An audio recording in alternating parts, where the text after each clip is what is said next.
नमस्कार मंडळी, मी जान्हवी उवाच या माझ्या यूट्यूब चॅनलवर आपल्या सगळ्यांचं अगदी मनापासून स्वागत.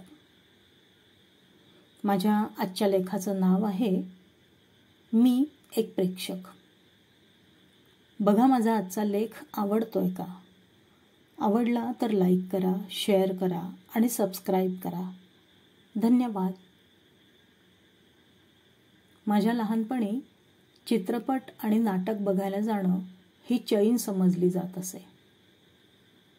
आमच्या घरापासून साधारण 5-6 किलोमीटरवर जयश्री आणि 2-3 किलोमीटरवर अजिंठा अशी 2 सिनेमागृहे त्या काळी होती. नाट्यगृह म्हणजे फक्त बालगंधर्व. बहुतेक सगळी नाटकं रात्रीपर्यंत चालत असत किंवा संध्याकाळी उशिरापर्यंत चालत. नाटक एवढ्या उशिरा संपल्यानंतर बसने परत घरी यायला फारच उशीर होई. हे एक कारण. आणि नाटकाच्या तिकिटांचे दरही जास्त असत, हे दुसरं कारण. त्यामुळे लग्नाआधीची जी 21-22 वर्ष होती त्या काळात मी एकूण 5-6 सिनेमे आणि एक नाटक बघितलं होतं. ही श्रींची इच्छा हे ते नाटक होतं. अजिंठा टॉकीजमध्ये पाकीजा बघितला होता. तसंच माझ्या एका वाढदिवसाला आई, काका म्हणजे माझे वडील, दादा आणि मी असे आम्ही सगळेजण जयश्री टॉकीजला गुपचूप बघायला गेलो होतो. आम्ही चुलत भावंडांनी मिळून सत्ते पे सत्ता बघितला होता. त्यानंतर कॉलेजमध्ये गेल्यावर मैत्रिणींबरोबर 2-3 सिनेमा बघितले होते. लग्नानंतरही त्यात काही फारसा फरक नाही पडला, कारण सासरी देखील कोणालाही नाटक सिनेमाची विशेष आवड नव्हती. हे सगळं एवढं विस्ताराने सांगायचं कारण असं की प्रत्येक कुटुंबाचे असे काही संस्कार किंवा विचार असतात. आमच्या घरात सिनेमा, नाटक यांना दुय्यम महत्त्व होतं. म्हणजे या गोष्टींसाठी पैसा आणि आयुष्यातला वेळ वाया घालवू नये असं आमच्या घरातले विचार होते. आई काका कधीच तसं स्पष्टपणे बोलले नव्हते, पण अनेक गोष्टी आपण कोणीही न शिकवताच शिकतो, तशीच ही एक गोष्ट. त्यामुळे पुढे घरात टीव्हीवर किंवा गणपतीच्या दिवसात रस्त्यावर पडदे लावून जे सिनेमे दाखवले जात ते बघतानाही मनात एक अपराधी भावना असे. अशा वातावरणात आस्वाद घेणं दूरच, मला साधं प्रेक्षकही व्हायला जमलं नाही. पुढे मोठी झाल्यावर टीव्हीवर खरं तर अनेक चांगले कार्यक्रम असत. म्हणजे प्रतिभा आणि प्रतिमा, गजरा अशा कार्यक्रमांचा दर्जा उच्च होता.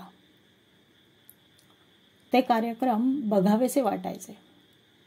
आणि त्यानंतर रामायण आणि महाभारत यांनी तर कळसच केला होता. हे एपिसोड चालू असताना रस्त्यावर अगदी शुकशुकाट असे. असे दर्जेदार कार्यक्रम बघतानाही आपला वेळ वाया जाऊ नये म्हणून माझं काही ना काही विणकाम चालू असे. ती सवय माझ्या इतकी अंगवळणी पडली की काल देखील प्राईमवर कळत नकळत बघत असताना एकीकडे मी लोकरीची टोपी विणत होते. सांगायचा मुद्दा असा की प्रत्येक गोष्टीला 2 बाजू असतात. म्हणजे मी माझ्या आयुष्यातला वेळ वाया घालवला नाही हे फार मोठं समाधान जरी असलं तरी आता परत जेव्हा मी महाभारत बघते तेव्हा त्यातल्या अनेक गोष्टी माझ्यापर्यंत पोचल्याच नव्हत्या हे जाणवत आहे. म्हणजे आस्वाद घ्यायचा राहूनच गेला. पण तरीही मी एक प्रेक्षक, अगदी 100% प्रेक्षक म्हणून काही गोष्टींचा आस्वाद घेतलाय.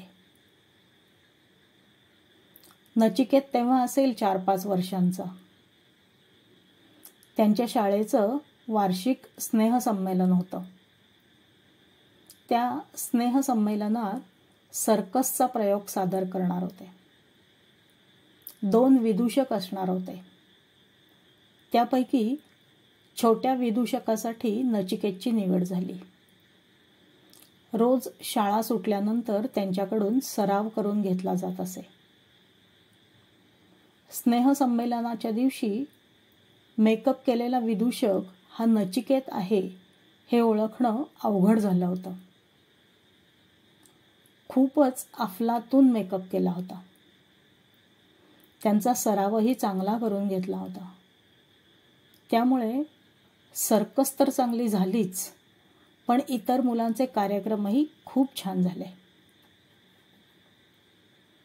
सर्कस संपल्यानंतर थोडा मोठा म्हणजे 9वी-10वीतला त्यावेळचा TV स्टार अमित फाळके, जो त्या कार्यक्रमाचा प्रमुख पाहुणा होता, त्याने नचिकेतला उचलून घेतलं आणि त्याच्याबरोबर फोटो काढले.